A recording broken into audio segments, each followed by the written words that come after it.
Hello and welcome to Ikike Digest. I am Kome Odomo. On Ikike Digest, we aim to continuously bring to light environmental issues as it affects communities and our food system.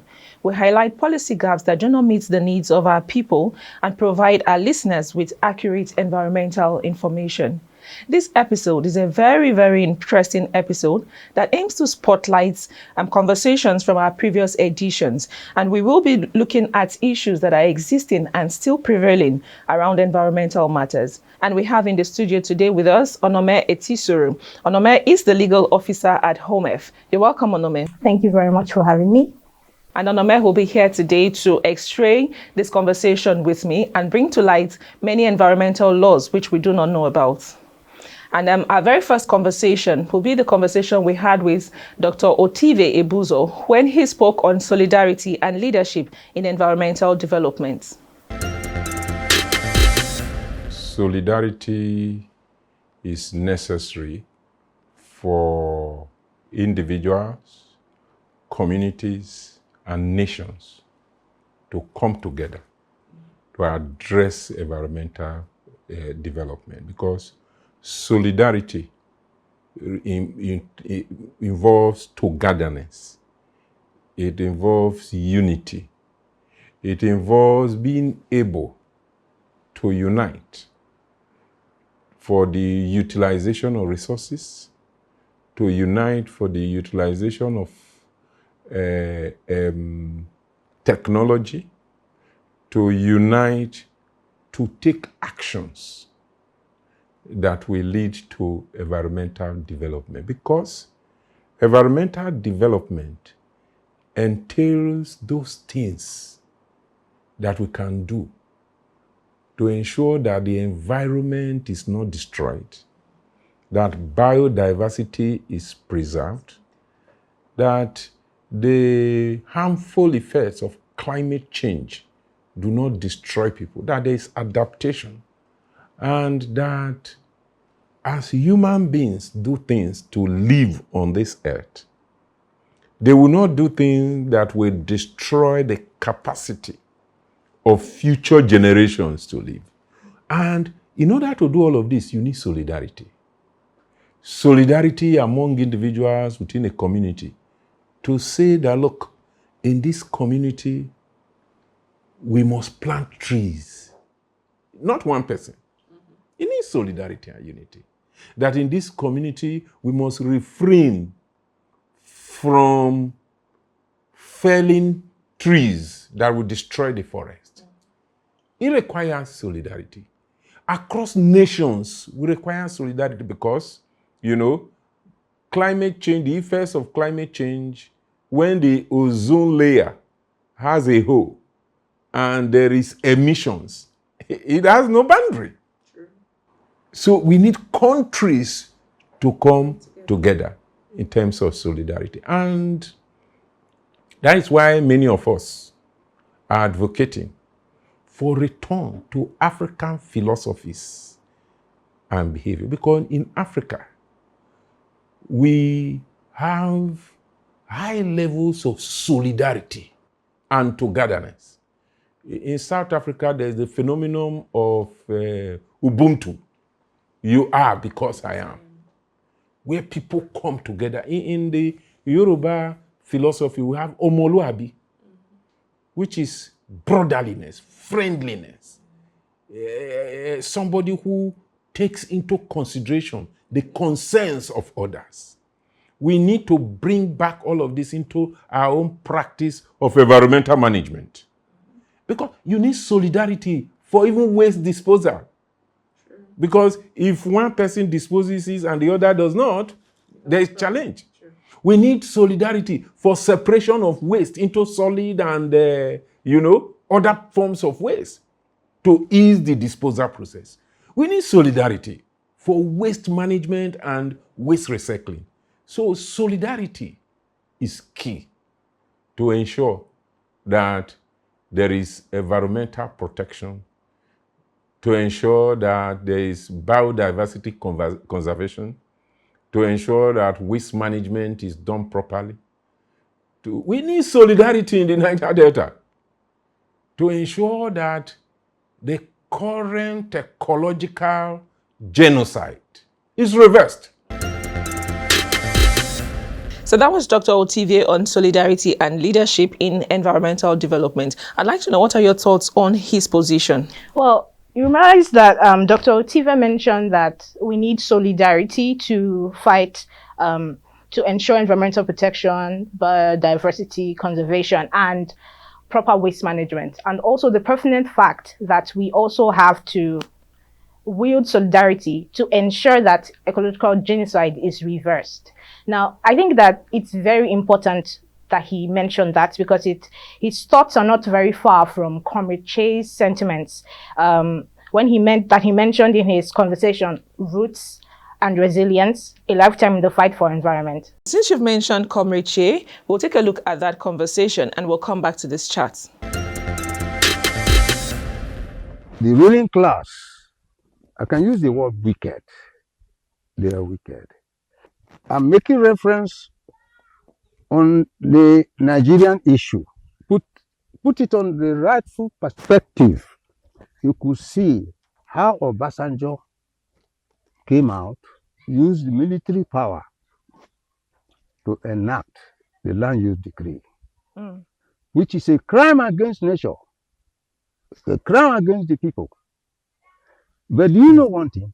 Nigeria tolerated this decree till today. It's a fiat from the army. And even in the Nigerian constitution, it says that this is it's a go-no area. It's a no-go area. Tell me, a society of civilized people, intelligent people, Nigeria is one of the most populated African community, can tolerate that land use decree, where all the resources of a whole nation, most populous and all that, when you talk of mineral, can be controlled by a few corrupt oligarchy to control it, keeping the indigenes that own the land and would have harvested the land to be, at least to give life and understanding. And the source of which would have established the principles of justice, all these things were destroyed. We start fighting ourselves. They destroy the environment. They traumatize the soil. They terrorize everything that is organic in the society. Polluted the atmospheric compounds, poisoned life. And Nigerians were tolerating it. Even the working class were tolerating it. Even the peasants were tolerating it. A few class of people start controlling the mineral wealth of a nation like Nigeria. Especially when you talk of the southern part of Nigeria, where the resources are kept, because you know they are southern Nigeria is a confluence of River Niger and River Benue, and as a confluence, that is where the mineral settled. Obasanjo was good enough to enact the land use decree. And the United Nations, who wrote the Universal Declaration of Human Rights, in the article said all these races, all these tribes, the indigenous should control their social wealth. They kept quiet. All these laws, inhuman laws, were recorded in a constitution for the people.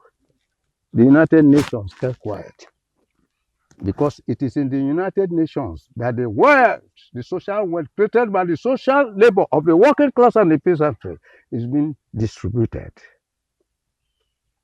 And most of all these radical groups are knocking at the door of the last chamber where this wealth of nations are distributed. Nigeria is not excluded. This is the source of crimes in the country. When you deprive the people of their resources, you are inviting crime. And when you are inviting crime, you are inviting the death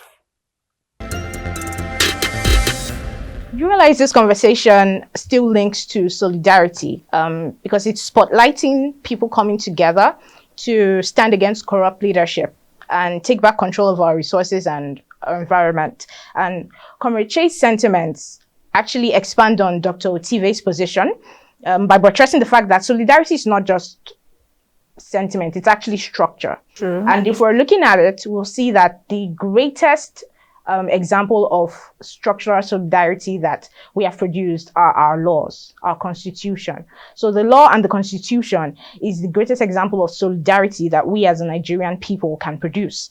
And it's very unfortunate that these same laws that prove our solidarity, that prove our identity, are being weaponized against us by a select few, right? And it's not that the laws themselves are put that way to enslave us. It's just that the interpretations of these laws are used against us, because law itself is a very dicey thing. You have to interpret it.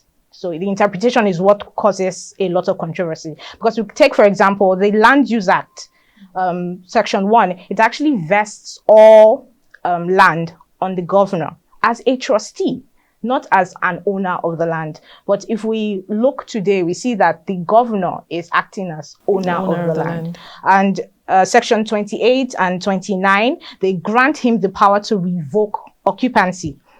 And that's also another retrograde act from Section 1. Section 1 told him he's a trustee, but now he's taking that trust. The trust is built on the fact that you have the right to hold this land for the public interest, general interest of the people. And Section 14 of the African Charter tells us that land itself is property that can only be encroached on for the general interest of the public. But we see today what's happening in our country is that the government is not using the law correctly, because they are taking the law and they are using it for their own purposes. It's not for the general public. It's not. Okay, so let me just pause you here, Elidu. There was something you said earlier that the law stands as solidarity for these people, but all of these laws that you're citing, it clearly shows that the law doesn't even bring the people together. I stand to be corrected because I'm not a lawyer, but I really want to know if I heard correctly, if that's what you mean, that the law brings people together in solidarity. Yes, it does. But then the sessions are against the people. That's the issue I brought up earlier. I was talking about it. I said it's the interpretation of these laws that stand against the people. Because when we read the laws and we are tasked with interpreting it, especially judges and lawyers, the interpretations can go both ways. That's why most times in law, they tell us that we have to write in language that is not ambiguous. True. So that people are not able to superimpose their own thoughts or their own intentions upon it. And we actually see with our constitution and the Land Use Act that there are phrases in it that tells us that this land is not owned by the government. Right? It's held in trust, unless we're now going to contest what in trust means. Because the way it is used by our government, trust is no longer trust. We don't have any trust in the government. The social contract is broken. True. Right? So the way it is used, the way the words are used, the way the law is used, it's used weaponized against the people. And solidarity in this context is us rising up to put it to the government, to tell them that this law, this is not how you are to use it. You are not using the law to beat on our heads. The law was made by us as a people, because this is a contract and you are not upholding your part. That's a very interesting conversation. And I put it to you that this conversation will continue right after the break. Do stay tuned. Home FTV, you guys are doing an excellent job. You are giving people the opportunity to get knowledge, to know what is happening, the advocacies, the issues that are of germane concern to the society. Please follow this page, continue to listen, continue to watch. Well done, guys. You guys are doing well.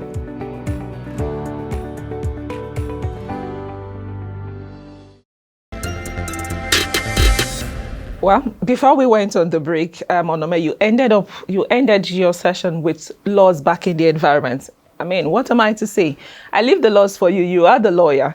But this conversation is taking us to the talks that speaks on resilience and the fight for the environment. And this brings to mind the conversation we had with Dr. Isaac Asumel-Swoka when he exposed issues related to environmental genocide, which was what you were saying before we went on break, based on his findings from the Bayelsa State environment. He also talked about the burning oil well in Ororo Fields in Awoye, Ondo State, which is still burning till now. Let's listen to him. The Bayelsa State Oil and Environment Commission titled its report Environmental Genocide. And the reason is because after about 4 years of investigation, study, involving taking testimonies from community members across all the local government areas in Bayelsa State, commissioning studies, from experts, including health experts, toxicology studies. About 1,600 blood samples were taken from people in Bayelsa State to study. And the findings of all of these studies show the extent of damage that has been done, to the environment and to the people of Bayelsa State, by oil companies that have operated in the area for about 7 decades. And in titling that report Environmental Genocide, it is because of the appreciation that there is systematic and deliberate attempt to destroy the environment by international oil companies that understand the impact of what they are doing. We have a situation where it was discovered that there are toxins in the environment of Bayelsa State, in the air, in the water, in the soil of Bayelsa State. In one instance, it was found that chromium, which is a carcinogenic substance, this is something that can cause cancer in people, exists in the food chain of Bayelsa State at levels that exceed up to 1,000 times more than what the World Health Organization recommends. And this is what is the food chain in Bayelsa State, that people are ingesting food, yet the fish in some of these communities that we examined, contain chromium. The fishes, the farm produce. And this has been going on for a long time. When you have a situation where industrial activity in a large scale over a large, long period of time, is causing such destruction, then it's genocide. It's genocide because the oil companies understand, they're not fools. They understand that the harm that they are causing to the environment. The government of Nigeria understand that this has been going on, and over the years, all they attempt to do is to limit standards. Nigeria has been a place in the Niger Delta where Shell has recorded their lowest production costs over the past decades. In all the operations worldwide, the operations in Nigeria is the most profitable because the cost of production is very low. And the reason why the cost of production is so low is because they reduce standards of operations in this area. Where pipelines have to be replaced after a few years in Bayelsa State and other parts of the Niger Delta, but in this case we examined Bayelsa State, pipelines have not been, in some cases, have not been replaced for up to 50 years. And these pipelines become weak, they're easily corroded, and they spew and leak crude oil into the environment continuously. And it is not just oil pollution that is the issue, even though oil pollution is, the rate of pollution is staggering that we found. Bayelsa State has a population of about, just over 2 million people. And if you examine the figures, we're talking about figures that are released by the Nigerian government through their agencies like the NNPC, for example, the former Department of Petroleum Resources, the DPRO. Even though some of those figures are contested, can be contested by other experts who have examined the situation on the ground. But if you use those figures, you find that over the years, that at the per capita level, that for every woman, for every man, for every child in Bayelsa State, there has been 1.5 barrels of oil spilled into the environment. This is staggering. There's nowhere else in the world where you have this level of pollution. Whatever Shell is telling the Nigerian state that this is how much oil we are exporting, that is what Nigeria accepts. The Nigerian state has not had the capacity to determine how much oil is actually produced or exported. And so when they can't do that onshore, where you can actually see the facilities, is it offshore? So what the oil companies are doing is a scam. It's a scam to abandon their liabilities. They understand that it cannot be business as usual. And it's really a big scam to see that the Nigerian government is really letting the oil companies get away with their atrocities in communities. Let's hear what you think on Dr. Asume's position. Well, for Dr. Asume, I think the line that stuck with me was when he talked about the oil companies' attempts to move away from onshore operations into deep waters. And I'd like to point out that the move itself is not accidental. And I would like to say that our laws are pushing them there towards the water. I actually agree with you that it's a scam because the greater thing he talked about, the most pertinent or important thing he talked about was also the part where he talked about how oil companies they're attempting to move away from onshore operations into deep waters. And I would like to point out that this move is not accidental and our laws are actually pushing them towards the water.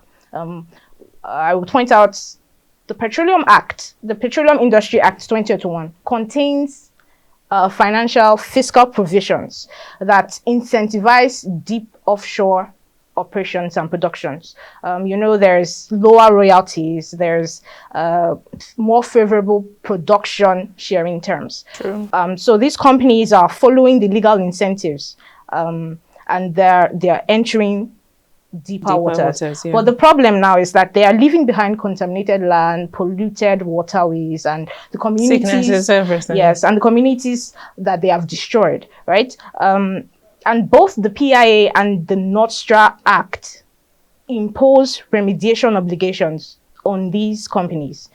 But the issue is that they are not enforced, as is with a lot of Nigerian laws. They are not being enforced. I agree. And communities are being abandoned. But I would say that the communities that are being abandoned can also invoke the African Charter. I think Section 24, which allows them the right to clean and satisfactory environments. But do we have a court that is willing to listen to them and grant them their petition and their position? That's the problem with a lot of Nigerian jurisprudence, especially in the environmental space. The Nigerian environmental jurisprudence space is a very underdeveloped part in that not a lot of justices consider these cases important enough, as we can actually see in this recent case that was thrown out. The case in Bayelsa State of Yes. Epetiama Kingdom versus Shell. Exactly. So that's a very big example of how little the Nigerian courts see these issues. But if we continue to push, I believe that there will be a breakthrough. And I think that the polluter pays principle is something that is embedded in our environmental law. Which is a big problem. Yes, it's just that it's not being applied. Which brings us to the deep waters that these companies are running to. And it brings to mind our conversation with Dr. Nimo Bassi on the blue economy. concept. Yes, the blue economy concept, yes. Because we see that the blue economy concept is just perceived as a sustainable, it's a sustainable support for the ocean economy. It's such a strange term, the ocean economy. Interesting thoughts you have there. But this is a very good time to look at Dr. Nimo's position on the blue economic concepts. Let us see if truly, as it is perceived to be for sustainable ocean economy, which I do not agree. Let's hear what he has to say. In addressing how the blue economy will impact fishers and coastal communities, we're asking the question, how inclusive will the blue economy be? One of the principles of blue economy is inclusive growth. And we do know that this is not something that is easy to come by. poor communities are easily overlooked. Fisher folks are overlooked. They hardly have any support from the system to support their economic activities. And these are the people who are providing a whole chunk of the basic nutrition that our people need, and they don't have the support. So far, we've not seen a situation where economic activities in the ocean, in coastal areas, these activities, we're not in a situation where these activities are really supporting the fisher folks and the coastal communities. All the coastal communities are getting is pollution, deforestation, and then the blame is put on these local communities, which is a very sad thing. When we talk about, for example, mangrove deforestation, people are saying, well, the people are using mangrove for firewood or for building construction. But communities who depend on coastal resources have learned over the years to live in a way. They use these resources in a sustainable manner by managing them by themselves. The same thing in the ordinary rainforest. The communities who depend on rainforests are very good managers of the forest. They know when to go in, when to come out. They know what to take and what not to take. They know what trees to fell at what time of the year, and they know how to preserve because their life depends on that resource. So if blue economy is going to be beneficial to our coastal communities of fisher folk, they must be on the table making decisions when things are being discussed, not just policy being placed upon them. Right now, only 8% of the ocean is protected. 8%, yes. I mean, there's a move by the Convention on Biodiversity to ensure that 30% of the ocean, water bodies and land areas are protected. That in itself is a big challenge, because if you want to take 1/3 of water bodies for protection, then somebody's going to have the wrong end of the stick. Are the people involved? Were the people part of this decision? Are they part of the negotiation? Do they know whose land or whose ocean or whose rivers or whose creeks will be taken up? They most likely are not involved in this. And so, as far as the people are not included in the negotiations and in discussions, we can be sure that they're going to come out losers at the end. So this is the challenge. If we look at fisheries, which is the most common usage of coastal bodies or of the ocean that we know of, we do know that activities in the ocean currently go on in the ocean pose serious human rights risks for fisher folks. For example, wherever you have an oil rig or oil platform in the ocean or oil installation in the ocean, there's a military cordon keeping people away from there. And some of these facilities are located where you have endemic fish species. And so fisher folks may not know where the limits are when they're exposed to danger. And so this is because there isn't sufficient negotiations. Even for activities, industrial activities go on land, environmental impact assessments are taken are just very casual. We don't find a situation where corporations and those who are carrying out activities in our environment are serious about their environmental impact assessment. And so we're having all these risks, and honestly speaking, unless something changes, people will hold the wrong end of the stick one more time.